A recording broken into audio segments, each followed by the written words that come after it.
Welcome to the Strategic Thinkers Podcast. This is a episode that I have truly been looking forward to for months. I'm going to start with a promise.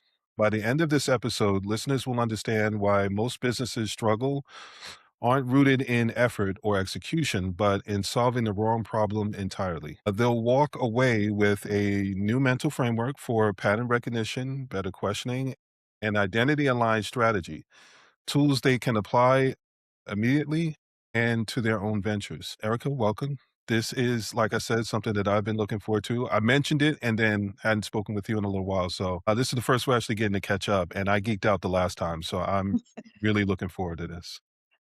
No, me too, me too. No, we've always had really good conversations. Like you said, it's been a minute, but yeah, I'm definitely looking forward to some really good strategic thinking. Yes, yes. I brought on some different guests to be able to cover some different things, but now this gets it back over to strategies, and this is where it's like my fun part. This is like an episode for me as much as it is for everybody else. So looking forward to it. I'll start with this opening context. If you ever felt like you're doing all the right things, but still things aren't clicking, this episode is going to be for you because sometimes it isn't the effort.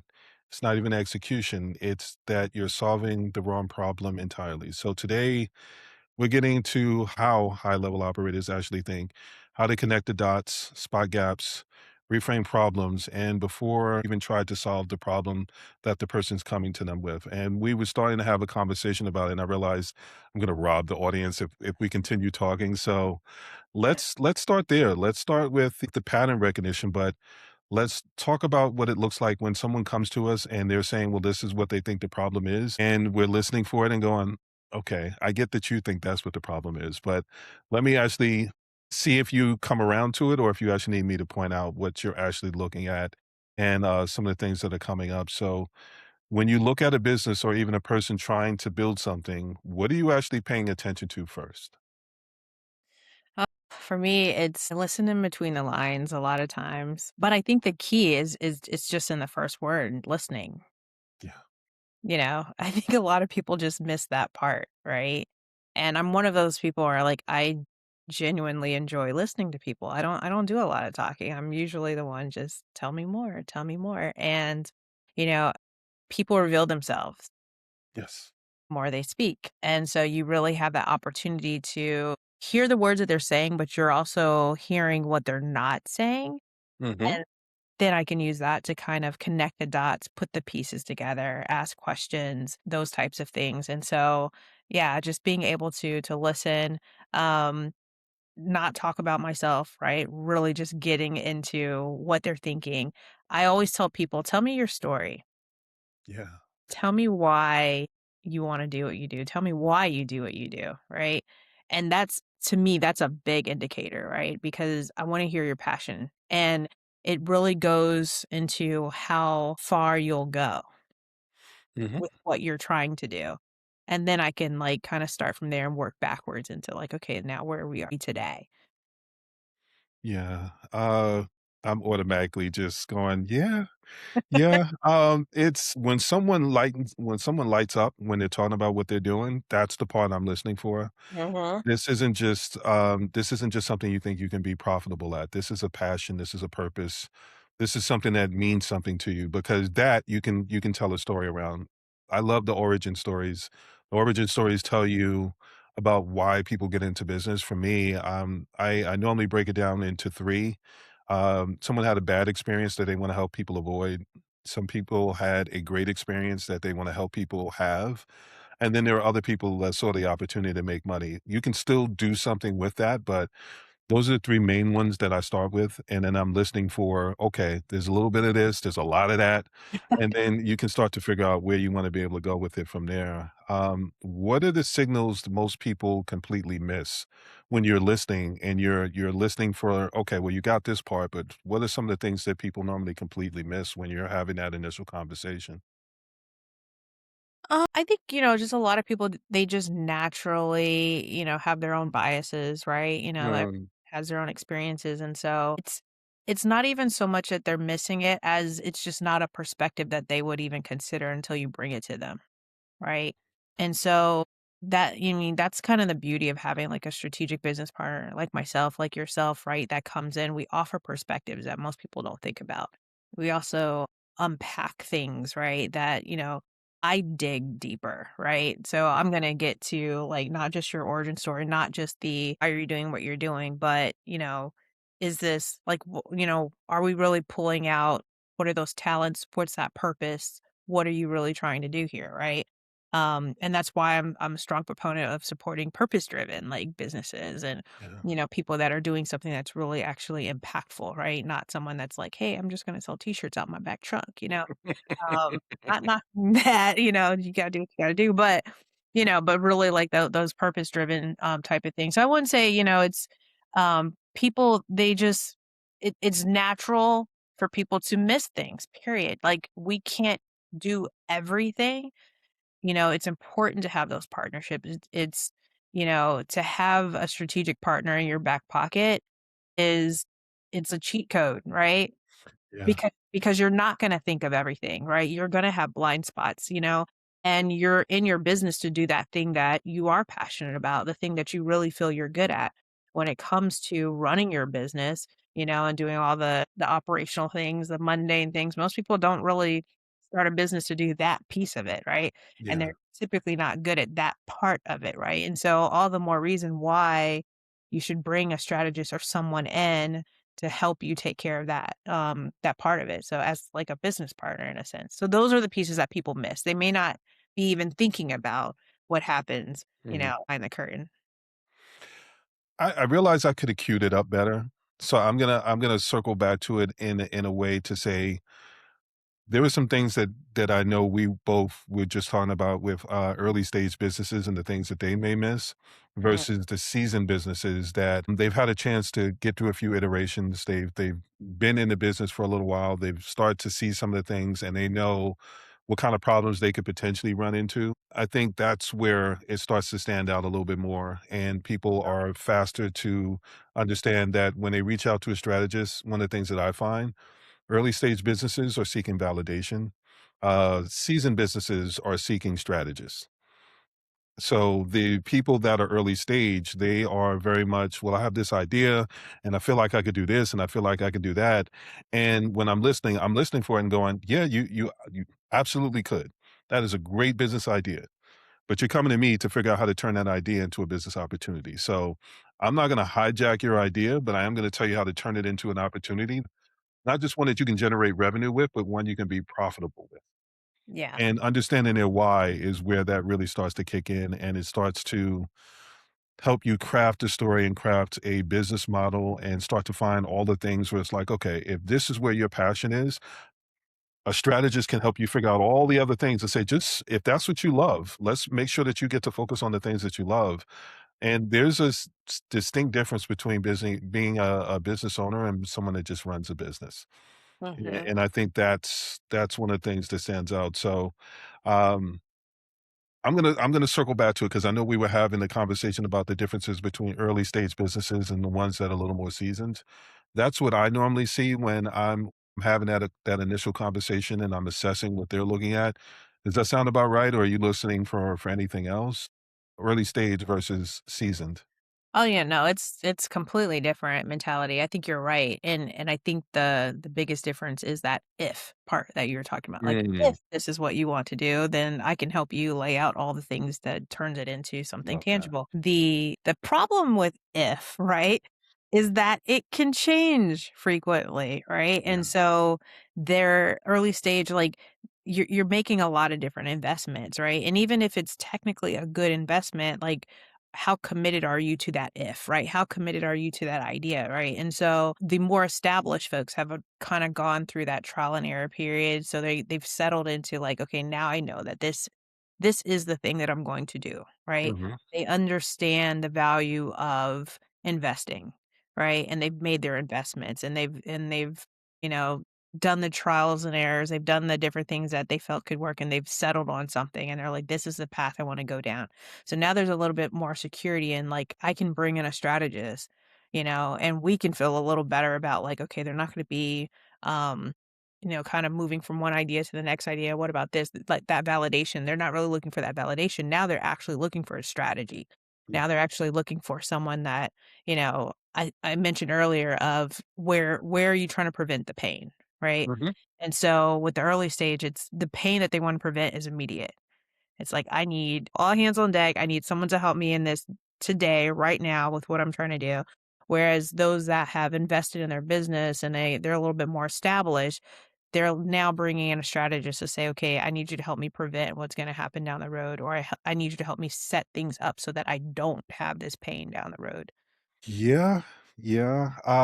I've packaged that up into there's preventative measures and then there's reactionary solutions. Right. And what I'm listening for is which path are you on and what's your mentality? Because early stage businesses, I find are very reactionary. Well, this happened, so now I need to do something about it. As opposed to the seasoned businesses where they start to say, okay, I need to start taking preventative measures. And what I equate it to is having skin in the game. It's almost like walking on a tightrope. When you're doing it 2 feet off the ground, you can dance on the wire, you can do a whole lot of different things, but the higher you get up, revenue-wise or having your reputation out there and everything else, the consequences change. Right. And you start taking it a lot more seriously and you start saying, "Okay, I've got more to lose, so I have to get more right."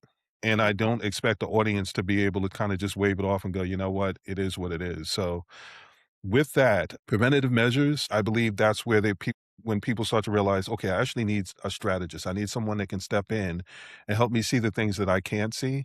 So then this way I can actually focus on the things that I do see and I can take care of those things and they can help me figure out how to be able to map things out a little bit further. That's reframing a problem. When we're talking about reframing problems, early stage businesses, again, reactionary, it's okay, well, this happened. It's like, okay, but we can fix that it happened, but we also need to reframe the problem to say, why did it happen? Mhm. And what's going on that it happened? Is this the first time it happened? Because if it's the first time, that's a sign. If it's happened 2 or 3 times, now it's a pattern. And we need to unpack what that pattern is and what's the common thread in it to be able to figure out how to be able to actually address it. So I know I geek out on that kind of stuff. I believe we had a conversation where this is why I went down a rabbit hole of I loved having the conversation with you. What are you seeing when it comes to reframe the problem? Because you're really, really great at being able to do that for people. Oh, yeah. It's you're really teaching people like how to pivot gracefully.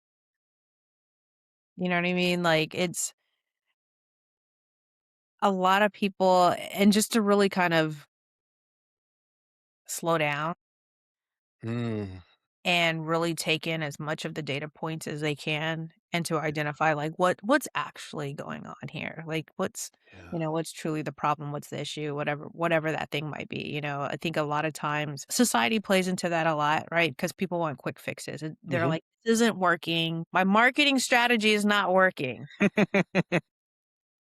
I am posting 2 to 3 posts on social media a week just like they told me to, and I'm not getting clients, Yeah. right? And you come to them as a strategist and you're like, "Your clients, they're not on TikTok, so you're wasting time." Or you just spent a lot of money for someone to do all of your marketing materials, and all of it's in the lens of your very highly technical business. Your customers and clients have no idea what it's saying. Right. Right, so it's the perspective, it's like you're trying to hurry and get to nowhere in a sense, right? But you need that strategist or someone to kinda help you kinda come in, once again, bring in that different perspective. But if you're trying to rush and you don't have all your data points, you don't have the right perspective, you don't know the lens at which you should look at it, you're gonna waste a lot of money. Yeah. Yeah. I put even more effort behind trying to help people avoid that because I know how much money I've wasted. And I went into it with my eyes open. Like I've had businesses ever since I was a child, but it's a difference between, some side hustles where like if something goes wrong, I still have my check versus jumping with both feet and starting a full-time business and understanding there's a different level of consequences. And that's when some of that stuff really starts to kick in. Yeah, I think again, I think you're really great at being able to reframe things and allow people the grace to be able to figure out. it's not only that, it's okay to get something wrong, but it's also showing them how they got it wrong and being able to point them in the right direction of it without making them feel less than. And that's one of the things that stood out from our original conversation. And I think it's something that you probably excel at. Um, I would say, if I'm being honest, I have my good days and bad days with that, depending on what it is, because I'll have a conversation with people, and I joke with you where I said, I'll say something to someone, and then I'm listening to see if they retained it. And if they didn't retain it, then it's okay. Then that means I need to figure out what parts you retained, what parts you didn't, so I know how to be able to work with you to be able to get you to that point. I've come to realize that there are just some people where I'm probably not going to be the best person. I move at that New York pace, and sometimes it's just it's going to be painful, and I don't want to be frustrated, and I don't want them to be frustrated. So I have to remind myself that my starting point isn't their starting point. Mhm. And in those situations, it requires me reminding myself of that, and I've learned to script things when I go to have a response, because scripting it makes me slow down when I'm talking as opposed to saying it out as fast as I think it, because, on the corporate side, I got paid to speak faster because we were billing by the hour and we had to cover a lot of ground. When you Yes. get to the entrepreneurial side, you have to slow things down for people because this isn't something that's familiar to them. It's something that they have to get familiar with. And the only way that you get through that is getting iterations and having someone walk you through it so that you have the ability to be able to say, well, I've been here before. What did I do the last time? And start to go through those checkpoints. In my experience of having conversations with you, watching you do other interviews and things like that, I think that's something that you actually excel at. So Thank when you. someone starts off with the wrong question, what changes once you actually point out what's actually going on and they start to realize that they were asking the wrong question to solve a problem? And I'll package it better than I did before. You mentioned like someone going to TikTok and saying my marketing is not working. I'll give an example. I had someone reach out to me and they were saying, "Oh, your YouTube, this podcast, matter of fact, you're not getting a lot of you're not getting a lot of clicks and likes and engagement." And my thing is, I'm a service provider that has a podcast. I'm not doing this to be able to get like, I'm not a content creator. I'm not Mhm. doing it for that purpose. I'm doing it to show people what it is that I know. Here are some great people that you should probably know. And if I based it on volume, then that's just more for me to have to sift through on the back end of people that probably aren't going to be good fits. And then that's going to eat up more of my time and make it harder for me to be able to work on the projects that I want to be able to work on. So for me, when we're talking about tactics and things like that, there's a difference between content creators and service and product providers.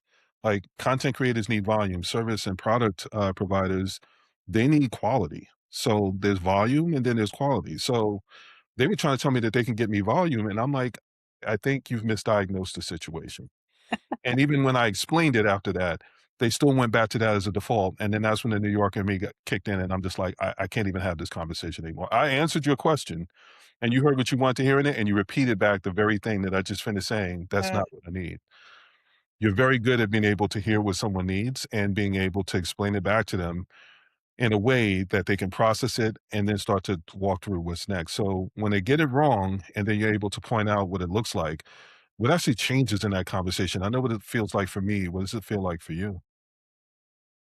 for me, I love talking to people and getting that aha moment, Yes. right? Whether that's, some of the ambitious early stage entrepreneurs all the way to like the mid-market, businesses that I work with. Even when I was in my corporate job, it would just be, when I was a technical program manager, it's you're talking to people and I'm gleaning, I'm answering questions, and then I'm responding back to them with a perspective that they didn't think of. And what it looks like is them usually grabbing a notepad and a pen and start taking notes, right? And Yes. Yeah. so now I'm like, now we're getting somewhere.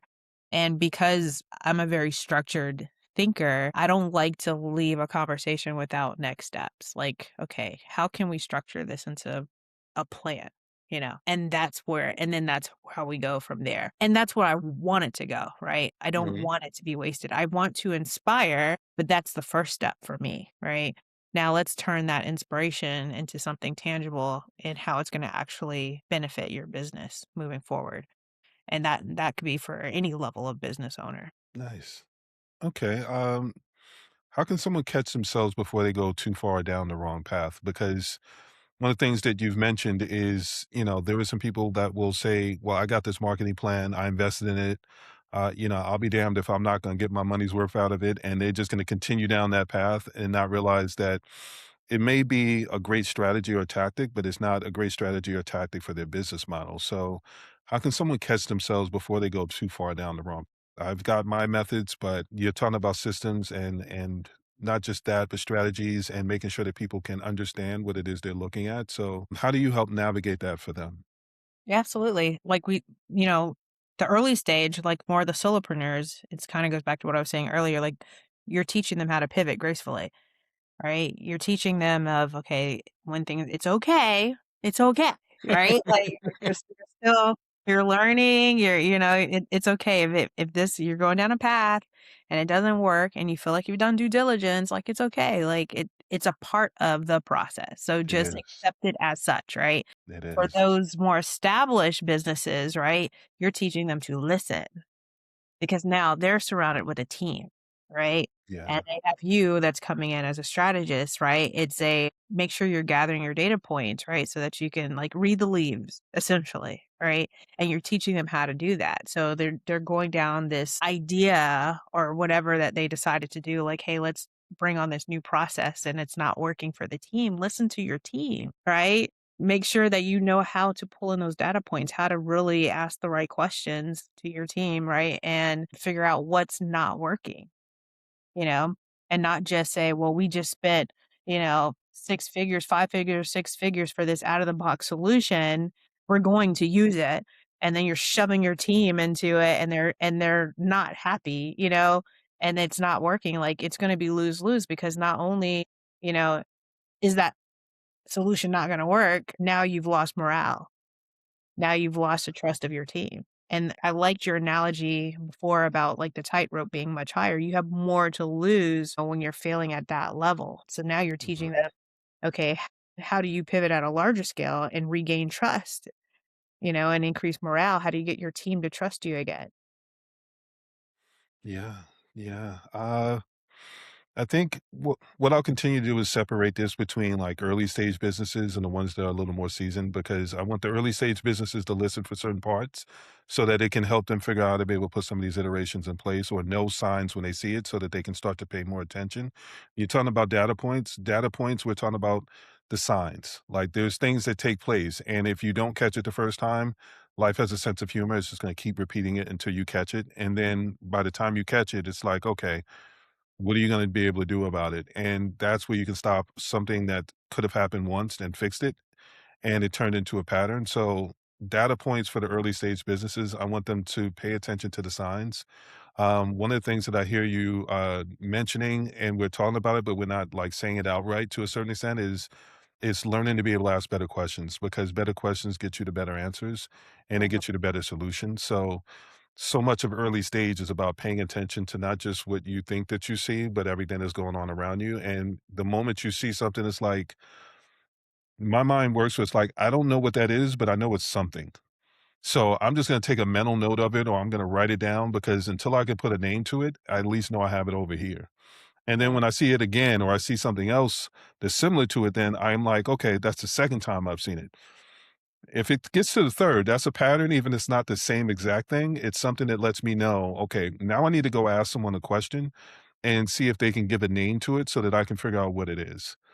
That's what I believe we're both saying when it comes to the early stage businesses. And then when it comes to the seasons, that's when you have to have trust. Like that's when you realize I don't need to be the smartest person in the room. That's where our corporate experience kicks in. Where, like we joked earlier, I said I used to get paid very well to see very far down the road and mhm. they weren't paying me to tell them about the immediate problems. They were paying me to tell them about the ones that could potentially come up and how to be able to avoid them. Yep, When you get to a seasoned business standpoint, you want to bring someone in that can tell you, okay, this is the landscape. These are some of the things that you're looking at.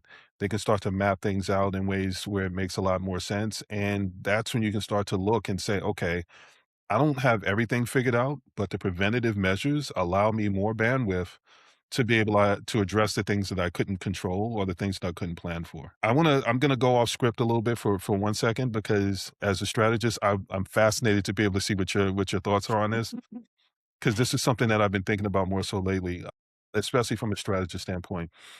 There's all these things that you can plan for, but strategies are planning for the things that you can plan for, but you have to free their times up to be able to address the things that you couldn't plan for. Like there's always something. And if you don't leave room for that something and be able to step in and help them when that happens, then that's where the pressure kicks in and they start to scramble. And then there's regret. And then there's the consequences. And there's all that extra stuff that comes on. So as a strategist, when you put together plans, are you mapping out, okay, here's all the known, and I'm gonna be here for the unknown. Like I'm giving you everything that you need to do here. But when this other part kicks in, that's when I really need to be able to have your trust so that you know I'm gonna be able to help you fix this part. We can take the preventative measures, but when this other part kicks in, like that's the part I think you're really paying me for. That's how I've been looking at least Oh, more so recently. absolutely. I mean, yeah, like, I'm being a technical project program manager, like, that comes with the territory, right? Mm, Like, the only thing, guaranteed is change or something's happening, right? So you have your risk mitigations in place, right? You wanna have contingency plans in place. You can plan up to a certain point, to your point of what you're saying, but then stuff happens all the time, right? There's like right now there's a lot of founders who are exiting, right? And so it's yeah. we're dealing with that. A lot of people build their businesses without thinking of their own retirement plans, right? Because they love what they do and they think, "Hey, I'm going to do this forever," right? And they never think like maybe I should have an exit plan. And now we're seeing a lot of that in our society today. And so things change. And Mhm. a lot of those businesses were very founder dependent. They were the ones steering the ship. They're the ones that were the visionaries. So what happens when they leave? What happens to the business? What happens to their legacy? These are things that, you really have to have. There's no strategy that's like, this is what, when we bring this new leader on, this is what's going to happen, right? Mhm. You can brace yourself, right, for that. You can make sure that your processes and your systems are in place so everyone knows their role, they know what they need to do, but you're still kind of by their side. You're still a part of that team to say, "Okay, now let's assess where we're at today and then make sure that we're fluid enough that we can change things." So a part of that strategy is being fluid enough. A part of that strategy is knowing that you have to leave room for flexibility because stuff happens. We're humans and life happens. I mean, even the non-humans, AI has hallucinations and messes things up at time, right? Like is like perfect, right? And so you always have to bake in room for error. Absolutely. Absolutely. Yeah. Yeah, I've been looking at it more so, planning for it and having more conversations because there's something about telling someone you're a strategist or, that you work with strategy and they'll kind of nod, but they don't necessarily know what it means. And I can tell by the nod, it's like, "Oh, you're a strategist. Oh, okay." And it's you can ask the follow-up question. Like, I'm happy to explain what that actually means. And there's things that you can plan for, and, we can help with that, but then there's the things that you couldn't necessarily plan for, and you also need somebody to come in and be able to either not just stop the bleeding, but figure out how to be able to stop it, and then plan for everything else that needs to come after that. So, it's almost going back to the early stage business where if you've got a business idea, a strategist can help you turn it into a business opportunity and create that business model, and then the seasoned business, it's you've gotten yourself this far. Now let's take a look and see if your definition of success is still the same. Mhm. Because if it isn't, and it's something that's been being redefined based on what you got into it for, I give an example. There are some people that are very purpose driven, and then they got into it. And I joked with some people where they said, "Oh, I'm going to be an entrepreneur. I'm going to be my own boss." I was like, "Do you realize what it doesn't really work that way?" What? You don't know what you're talking about. What does it mean? When you're an employee, you have a boss. When you're a full-time entrepreneur, you've got a boss. Your boss is your audience. Mhm. So if you're really trying to figure out how you can do something where you have your own say, maybe you should be looking at a portfolio career. But if you're Mhm. looking to build something where you're growing and scaling and you need a high volume of people, then you have to answer to those people. Like what you want is nice, but what they want is even more important.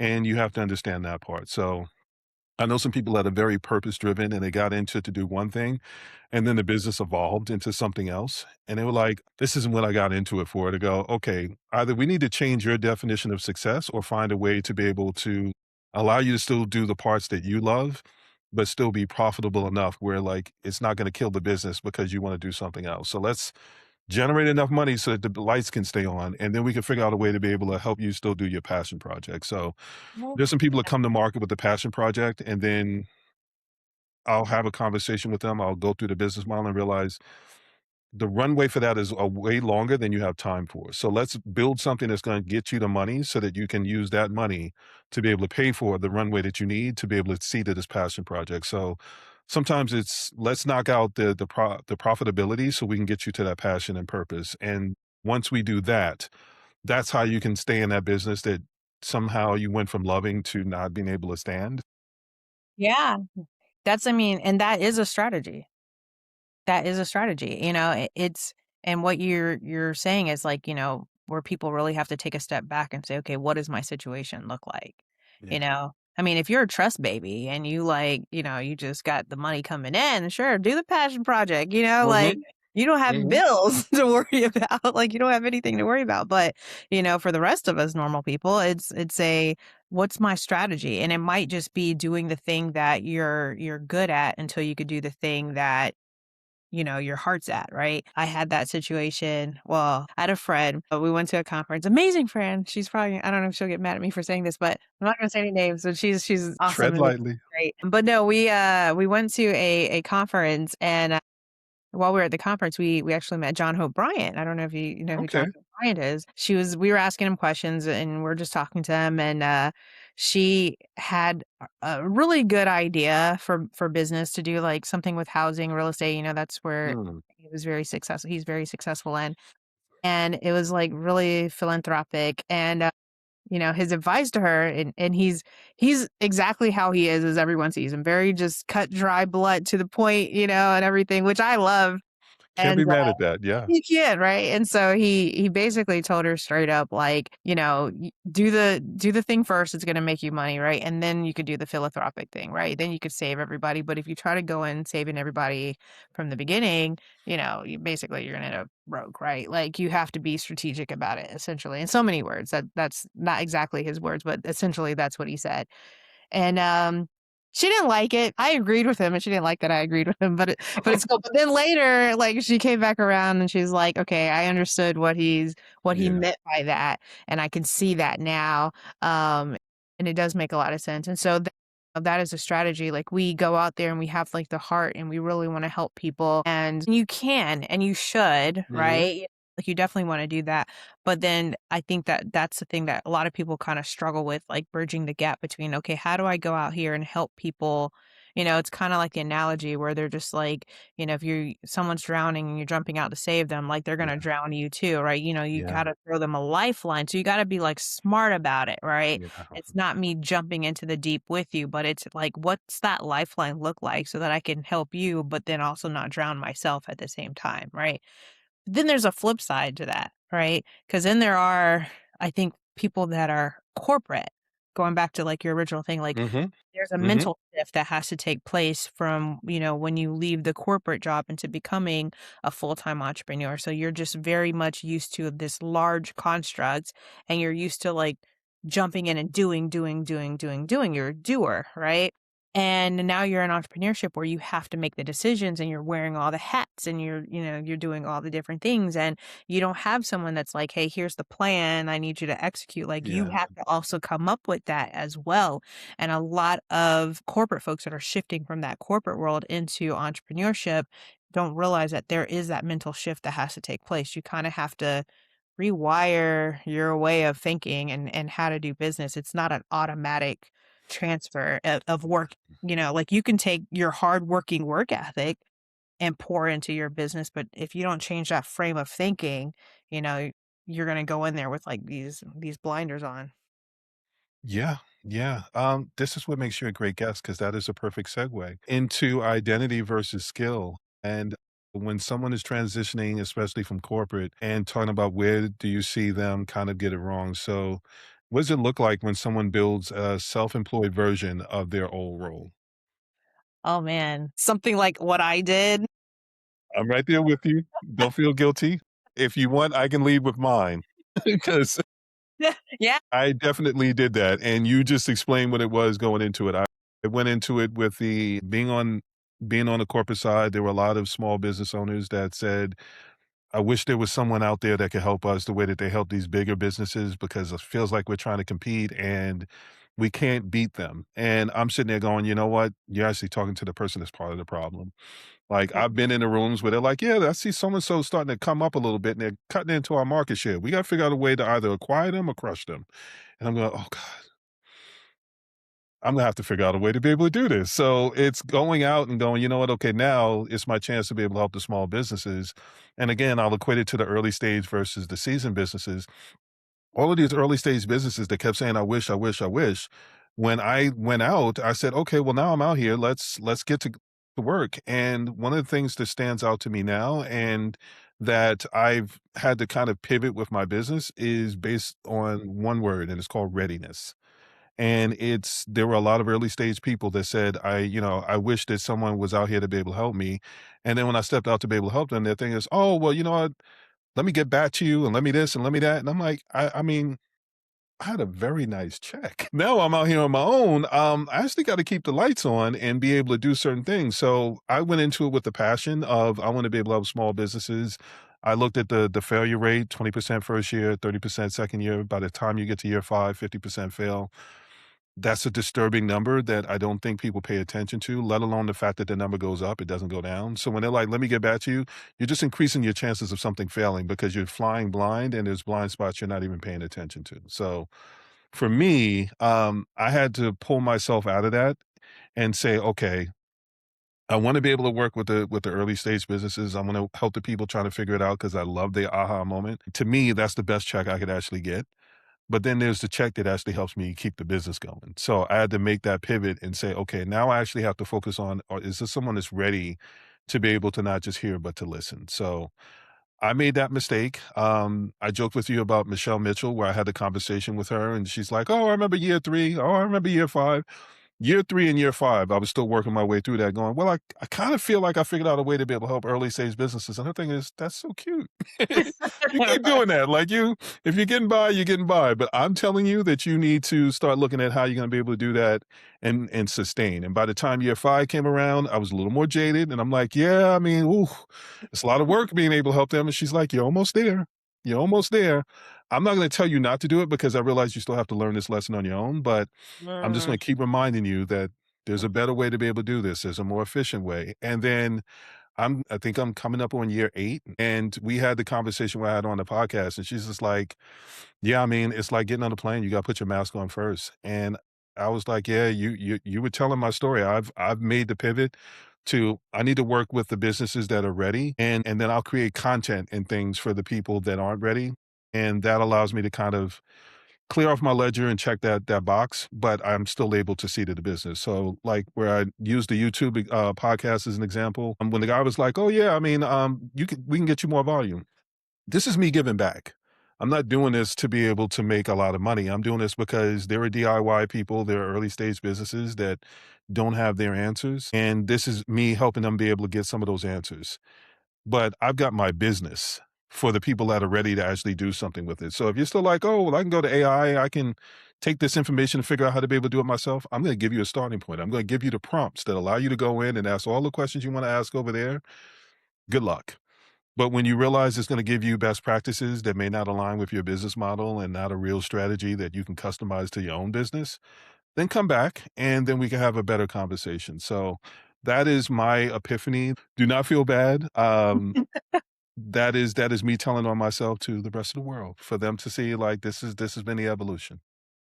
Yeah. I mean, and I think that that's good, and that's very inspiring because it it does boil down to identity. It does boil it down to, like, where do you see yourself in this large ocean of, what are we trying to do with our lives, right, in society, and especially when you're shifting from corporate, right? Like, the analogy that I can think of that comes to mind, it's like, when you're in a 9 to 5, you're you're used to being in a boat, right? You're in a boat and you have your job, like you're pushing an oar, you're rowing it, right? Or whatever the case might be. And then you decide to take your leap, and some people, they might want to just leave their job and move to another boat. Mhm. Right? It's like, you're doing the resume game and you just go from boat to boat, and, that's what a lot of people do in their corporate jobs. But when you decide like, "Hey, I wanna jump out here in the Wild Wild West," it's really you're jumping from the boat to the water. Yeah. And now there's a whole bunch of people in the water, right? Some of them are floating on rafts or headboards like in the Titanic, right? Some are just like, and you're trying to, like, figure out, like, what do I wanna do? Am I building my boat while I'm swimming in the water? Yeah. Am I gonna partner with someone who's halfway done with their boat and I wanna help them out? Is there a community of folks that are building boats? Or maybe I should go on shore and maybe I'm making paddles for a living to help people. Like, how smart Right. are you Yeah. about it? Like, how much are you gonna think outside the box? I think most people leave corporate and they go right into either coaching or some form of like Mm. consulting because it's like they want to translate the title over, right? And that was one of the first lessons I had to learn because my title was technical project manager, right? And I'm like, I don't have to stick to project management. Like this is my business is what I do, but really what I was doing there was strategy, Mhm. and solving problems. I wrote white papers, like I was, not just, managing the budget, the cost and the scope, but I was doing a whole lot more than that. I was creating solutions, right? And so I'm like, no, I want to go in and actually strategize with people. I saw a lot of problems and a lot of issues that needed to be solved and a lot of things that were, hiding behind the water cooler, right? Like I like to say, right? Which is easy to do when you're in a Word. when you're in a large, like, corporate construct, a lot of things get, kinda get, kicked under the rug type of thing, but I'm like, I wanna go in and help solve those problems, right, for maybe not, industries as big, right? Maybe more Mm. like the small to mid-sized businesses, but I know that I can do that, and I've been doing it for years.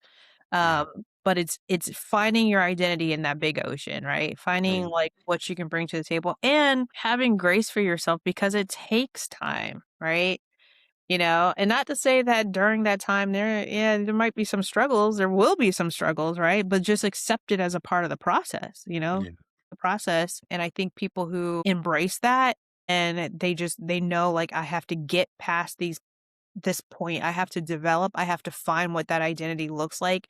I might have to try some things here and there and really kind of find my sweet spot in all of this. But if you keep going, right, your grit and determination and be fueled by whatever you need to be fueled by, you'll get there.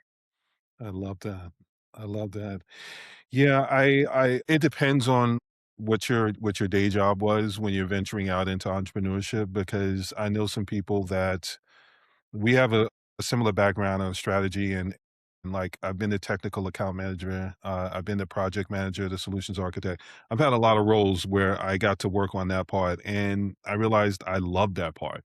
And I was like, so that needs to transfer over, but then it's okay, well, you have to think about what audiences are going to allow you to transfer that over. And if you don't plan for that part, then you will go through the part that I went through of getting to the point where you had to be able to figure out, okay, as much as I want to be able to do all of this and tell that great story, I actually need to make sure that I'm working with the people that are willing to, that are going to help me stay in business long enough to tell that story.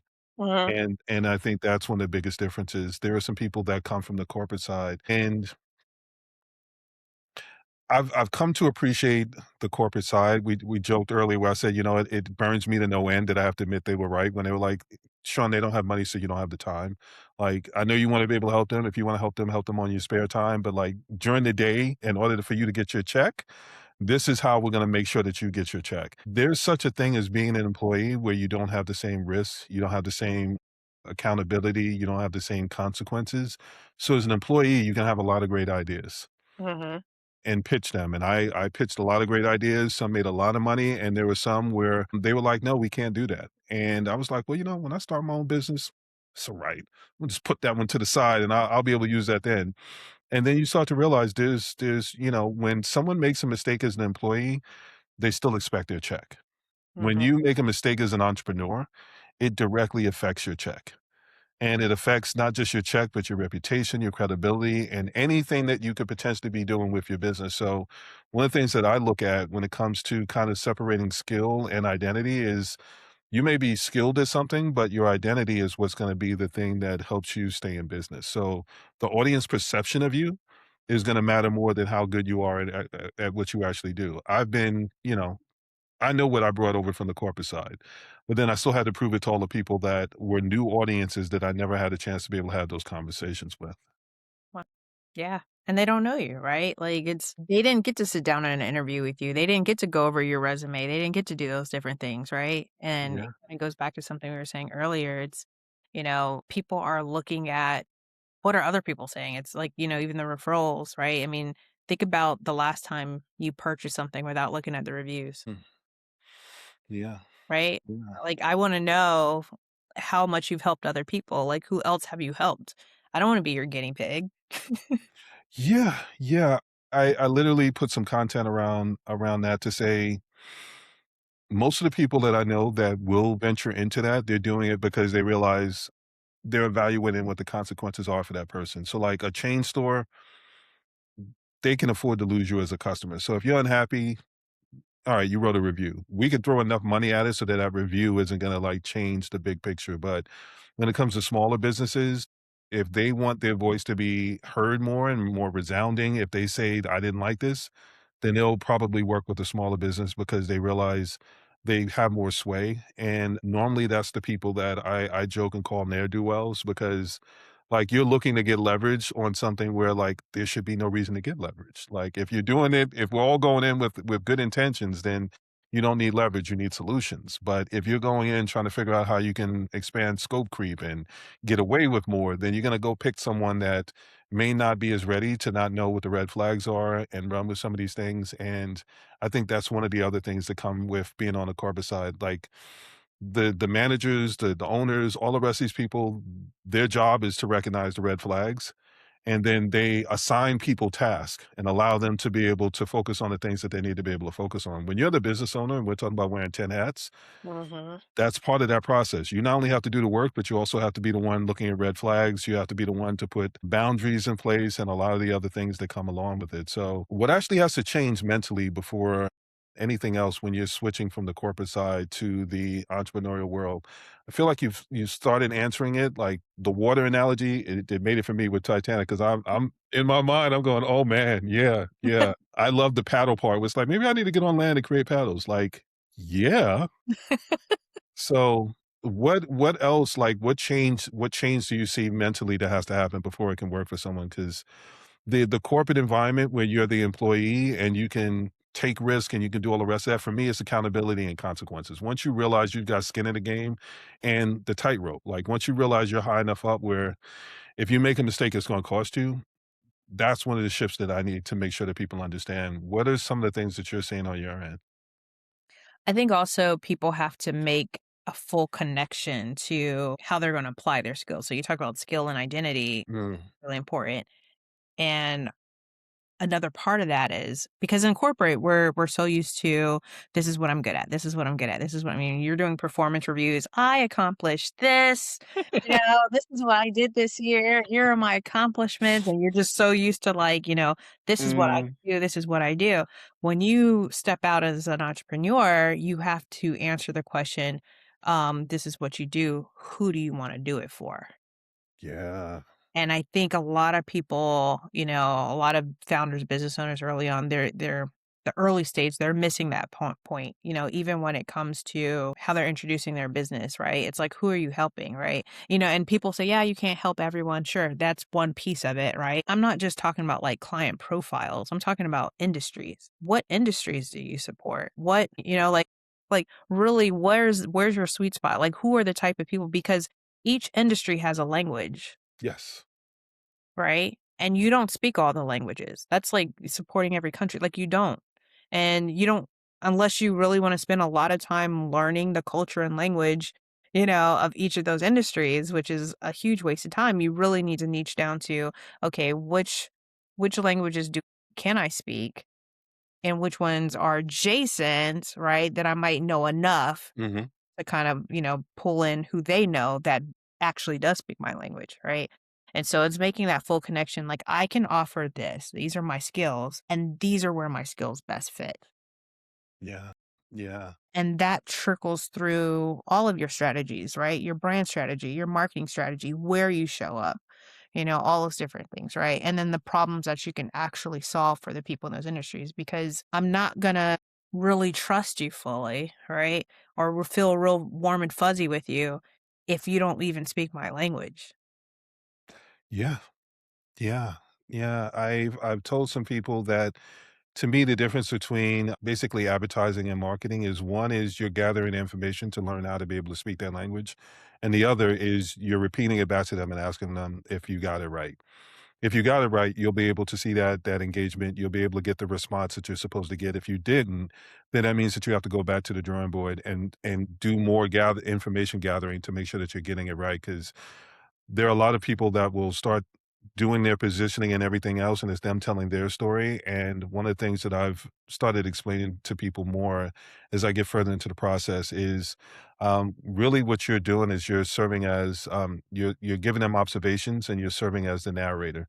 It's their story that needs to be told. It's not ours. They don't care about us until we figured out how to be able to remove that immediate obstacle, that immediate thing that was bothering them and made them have to seek out someone in the first place. Because once they see that, then it's like, okay, I can see the forest for the trees now. What was your name again? Like, it's just you have to be able to kind of move that immediate thing in order for them to be able to say, okay, well, now that we've done that, I can actually hear or see all of these other things, and it opens up for a lot of other things. So let's transition this into how do you do that? And one of the ways that you do that is by adding structure and systems. And structure enables vision, and it makes it so that people have more time to see more of the things that as much as you can plan for some things, there's some things that you just can't plan for. And it allows you to be able to respond without knee jerk reactions or anything that you may regret down the line. So, when a business isn't moving the way it should, where do you usually find the breakdown? I think structure is one of the things, systems is another. What are some of the things that you're saying? Yeah, so the 3 pillars that I focus on the most, and this is a part of my methodology, the Born Ops method, which is organization, process, and strategy. So we start with organization because I always tell people, like, at the end of the day, we're all in the industry of people.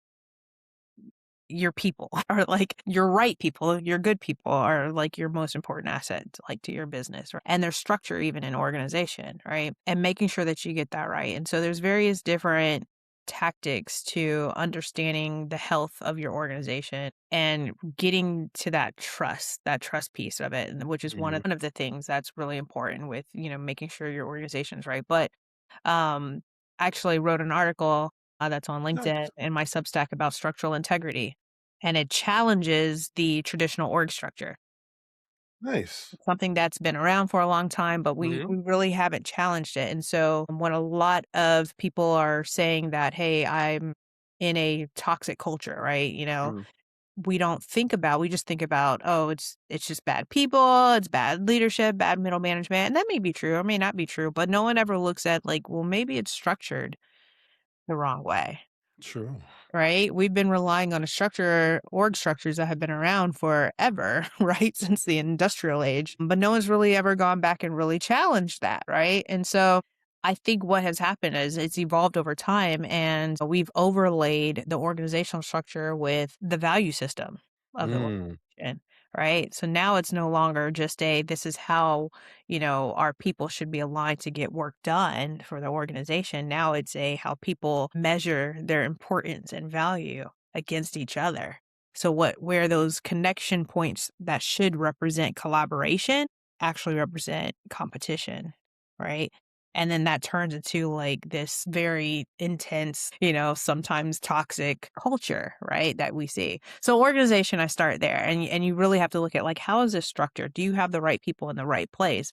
Are you promoting people into positions of leadership because of longevity, or are you promoting them because they actually have the qualifications to lead? You know? So, being able to ask those questions Mm. and dive deep into, like, what's the philosophy behind how your organization is structured is just even a first step. From there once you understand people understand where their value lies and where they see themselves in the organization, then you can move into process because now you have buy-in. Right? So Absolutely. now you because the people have to run the process, right? And so then we could develop processes and make sure that we get things out of people's heads, right? It can't be something on a sticky note. It can't be that, that assistant that's been there since the beginning of the business that knows everything, but if she leaves, like nobody knows where all the files are, right? Mhm. It's it's really like let's get these processes and let's use technology and let's automate where we can and let's find efficiencies and let's bridge these gaps and let's like not have these, you know, silos of information, right? So we develop the processes that people know and they understand, and then we can move to strategic vision alignment, which actually encompasses the whole thing. You should really Yeah. always know the North Star. And that's just a sit down with the leadership team, that says, okay, where are we going with this? Are you a founder like, you're founder led, but are you founder dependent? We need to know Yeah. the difference between the 2, right? So it's okay to be founder led, but if you're founder dependent, now we need to talk about, well, what happens if something happens to you? Or Yeah. if you're ready to exit, like, what do you expect to happen to your legacy? So all those are just, a sneak peek into some of the process that happens when I sit down with these teams, with these organizations, and this is more of like for the small and mid-sized organizations, but this is what, has to take place in order for them to kinda, make those transitions. You just took my mind in so many different directions. I'm listening to it and example, example, example, example, example. I don't wanna get distracted. I wanna circle back to your method Mm. and unpack that because this is another way for people to be able to get to know you. So I'd love for you to be able to kind of unpack it and recap it so that people get a chance because we're talking about structure. Everyone's has their own way of doing things, but you've looked at the landscape. You've said, okay, here's what I'm looking at. Here's some of the things to be able to cover, and here's how I'm going to be able to cover it. The organizational chart and be able to reevaluate that. Yeah, I mean, there's a lot of things that I could talk about with that, but I don't want to get distracted with that. I want to focus on your framework and how you put everything together. So I'd love if you could recap it and just kind of give people more an idea of not just what it is, but who it best helps, and just go into a little more detail. Absolutely. So, yeah, Born Ops method, OPS, organization, process, and strategy. But, yeah, just that's kind of a sneak peek into it. I do a lot of thought leadership on social media, on LinkedIn, on Substack. I wrote another article about operational debt, and it breaks Mm, down those 3 different pillars and what debt looks like: organizational debt, process debt, and strategy debt. And that's something that can be measured within an organization as well. So I have partnerships. So I have a team of people that I work with, that we nice. come in. We do initially, we sit down, we do those assessments. We measure like what's your debt level in those different areas. After we go through that assessment with your team, and that's a combination of sitting down with the leadership, finding out that strategic vision alignment, key people in the organization, looking at that org chart, trying to really tell the story, right? And trying to get the story. What's that snapshot? Where are you today? What are your perceived pain points, right? And then we do that assessment, right? After we do the assessment, we sit down, we come together, and we create a blueprint. So I have it called the Born Ops Blueprint. And essentially so here's our plan. Mhm. This is your get well plan. This is where we see alignment taking place. This is where we find those efficiencies. We're working towards a goal, and it's typically businesses, like I said, small to mid-sized businesses, probably sweet spot between like the 500,000 to about $50 million mark between small and mid-sized businesses Okay. annual revenue. Um, and we're really trying to help a lot of business, especially if they're facing transition. So that transition could be, once again, the founder led. They're looking to exit. You're looking to bring in a new leadership team. It's a reorg for whatever reason or purpose, or you're trying to prepare for like a merger and acquisition, an ESOP, like any type of major transition that your business is taking on. Or you're just at that checkpoint because this is something that your business should be doing Mhm.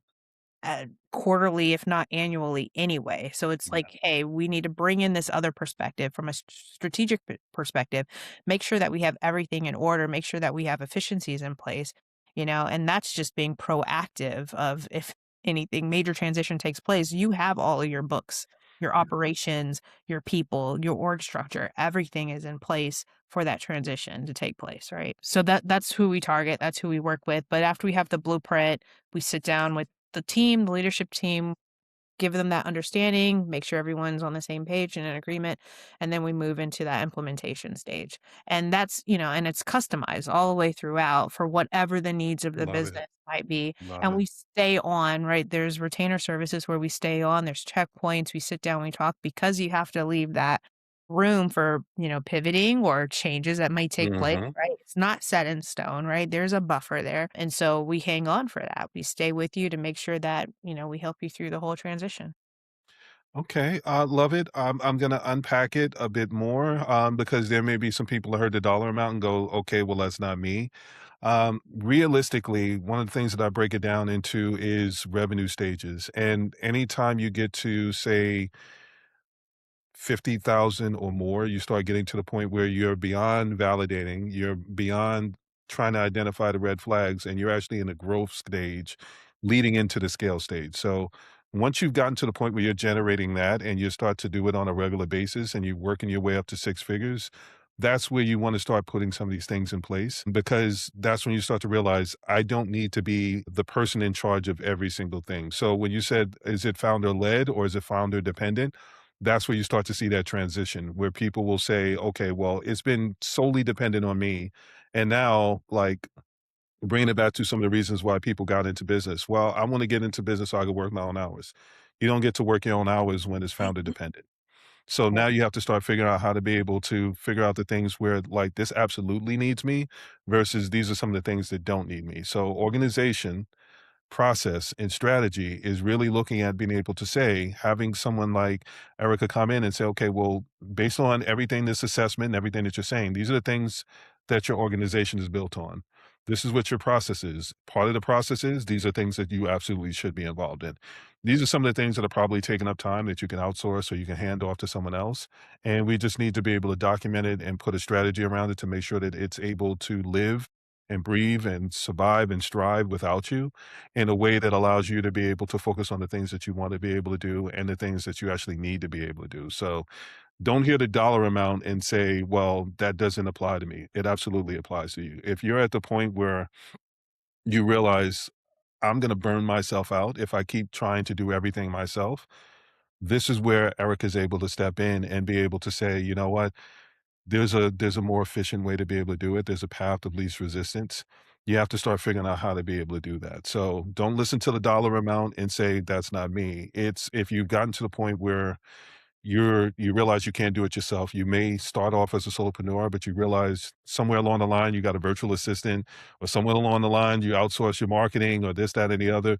That is part of your team, and that makes you a small business, not just a solopreneur. And that's where you need to start making sure that you're a conductor to a symphony and not just having everybody work in their own silo. And everybody's coming back with these wonderful reports that make them look good, but none of it is actually working synergistically with what you're trying to put together. So I just want to bring it back to some of the earlier stage businesses so that they know what they can look forward to. And for the ones that Absolutely. are at the beginning or at that point where they need to make those decisions, I need them to also understand that you're a valuable, valuable resource when it comes to stuff like that because that is the process. That's the aha moment at the growth stage. And when you get to the growth stage, you want to do that before you get to the scale stage because when you get to the scale stage, you should have already had those things in place because now you're running into different issues. I'll give an example. I met someone on Alignable and he came out with an AI tool and he walked me through it and it wasn't an intentional assessment, but it was just, all right, if you're gonna walk me through it, okay. Yeah, we do it. And Yep. user case one was great. And I'm like, okay, I see where you're going with it. What's your plan for user case two, three, and four? And his thing is, well, I don't think you understand. I was like, dude, it's not that I don't understand. I'm saying that you created something that was so good that once somebody uses it the first way, they're gonna start going, well, I wonder if it does this, and I wonder if it does this, and I wonder if it does this. Mhm. And that's when you go from having a good idea and a good business opportunity into something that's going to grow. And the moment it grows, then it's going to start to scale because people are going to start using it for all these other reasons, which brings you to the conversation of, and this is me as a strategist, and I know you'll appreciate this, the difference between intended use and then what you choose to do with it. beyond that. And I say, you have to figure out, are you going to put boundaries in place or are you going to embrace it? Because if you're going to put boundaries in place, then that's intended use that says, listen, I built this to be used this way. If you use it another way, do not start leaving bad reviews talking about this went wrong and it didn't go the way it was supposed to, because that's not how it was intended. You need to Right. start putting something in place that draws that line in the sand. And if you're gonna embrace these other things, then this opens you up to be able to grow. It opens you up to be able to scale. We would need to map that out and start to look at what that looks like. So when I say it can be early stage, it can be something that these are things that you can really have that conversation. He didn't even roll out the product yet, and I was having a conversation. And what I ended up saying is, I'll talk to you in like 6 months. I realize it's too soon for you to see what it is that I'm saying. And I don't want you thinking that like I'm trying to hijack the idea. Wait until a few people ask you, can it do this? And then you'll start to see what it is that I'm saying. Because once you have success, success opens up the door for all the things that you couldn't plan for. Yeah. And I think, again, that's where organization, process, and strategy kicks in. And that's what makes you valuable to people no matter what stage. I'll bring it back to the word that I've been using more so is readiness. If Right. you're ready to be able to have that understanding that those are pieces that you have to have in place to establish your foundation, then you're ready to start looking at these articles and looking at Substack and learning from all these wonderful things that Eric is doing, because this is information that you need to be able to have. I love that. That's really good. I would even piggyback off of what you're saying. Your Please. example is you have to leave room for evolution. There's not one successful business, in the world that's really just, that has scaled without changing. They're offering listening, right? To Right. Listening to their audience, listening to how people are using their products, asking questions and leaving that room to evolve, but evolving in a strategic way, right? I mean, I know Blockbuster probably gets so sick and tired of people using them as an example versus Netflix. Like But they have they to, put but themselves in that position. They sort of wanted signs that said, "We're gonna ignore that." But even they didn't think that they'd be like textbook examples, right? So it just goes to show you, right? And then Netflix, I mean, they're not mailing CDs in the mail anymore, right? Or DVDs in the mail anymore. So being able to have that flex, I mean, Amazon is not selling just books online anymore, right? So Um, you have to be able to like leave that room for reinventing the business, but that's also where strategist comes in because we're not trying to put you in a box. We're also yeah, looking at the vision, right? We're yeah, looking at where we're doing the research, we study the trends, right? So like what you told him is that future thinking, like the trends, that there's going to be clients that come to him and say, "Hey, can you do this? Do you have this use case?" And that evolution, it's inevitable. It's going to happen, right? If he wants to stay in the game, right? It's going to happen. So essentially you're telling him like you got to leave room for expansion. You got to leave room for like this thing to morph into something better, something greater, right? In something yeah. else, and that's strategy too, right? So it's not just boxing people in, it's also using strategy to say, okay, let's figure out this trajectory of this business and where it can actually go. Yeah, yeah. I'm going to bring it back around to the promise and say we talked about by the end of this episode, listeners will understand why most business struggles are rooted in effort. Most business struggles aren't rooted in effort or execution, but in solving the wrong problem entirely. They'll walk away with a new mental framework for pattern recognition, better questioning, and identity aligned strategy. They'll have tools they can apply immediately to their own ventures. So, I believe we've covered that, but I also believe that we barely scratched the surface. So I will follow back up with you offline to see if we have you come back on and just kind of geek out on this stuff in a different way. But before I give any closing thoughts, is there anything that you want to be able to cover? Anything that you have coming up that you want to talk about, or anything at all? I'm going to turn this into a mini series, but I want to make sure that this part is also bookmarked as well. No, I mean, this was fun. I was definitely, getting into a lot of good insights. I would say, people can find me, ericabourne.com. Mm. LinkedIn, it's just Erica Bourne, Erica Bourne Consulting. And on Instagram, Erica Bourne LLC. And so that's how you guys can, get in touch with me, read a little bit more about my background. But no, this was great, Sean. This was really good. Okay, I'm going to brag on you a little bit more because you're humble. So, what platform are you typically on?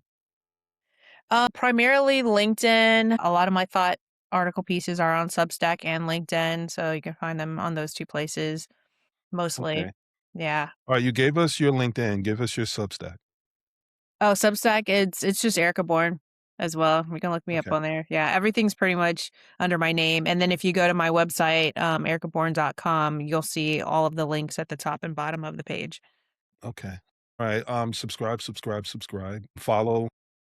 Erica is giving away information for free that people charge for, and she's giving you the insights to be able to help you prepare for things so that you know what you're looking at when you see it. And again, if you see the sign, then you keep it from becoming a pattern. And there is the organization, the process, and the system. And that is a framework, that is a process, and that is teaching you how to be able to be a best version of yourself. So, the closing thoughts, I'll say most people don't struggle because they lack effort. They struggle because they're solving problems that were never the real problem to begin with. Those people who move differently see differently first, and they connect the dots earlier. They ask better questions and they build from alignment, not from assumption. There are a lot of people out there making assumptions and they'll give you the solution before they know what the problem is. That's going to be your telltale sign. Erica's asking questions before she gives you the solution. It's like going to the doctor's office and them handing you a prescription when you walk into the room before they ask you what's wrong and what's hurting you. If you think about it like that, then that will help you figure out who you need to be working with. And if you're working with someone that's giving you solutions before they know what the actual problems are, then take a step back, pause, and start to find if this is the right person to be working with.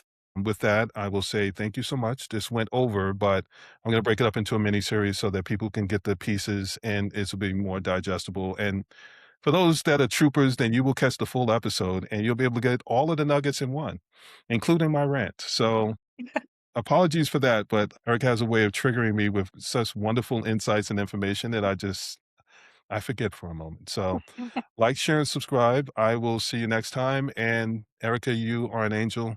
Thank you so much. Would love to be able to have you come back on. So I'll be able to circle back with that. But yeah, thank you so much for your time. And we'll end it here. alright, sounds good. Thanks, Sean.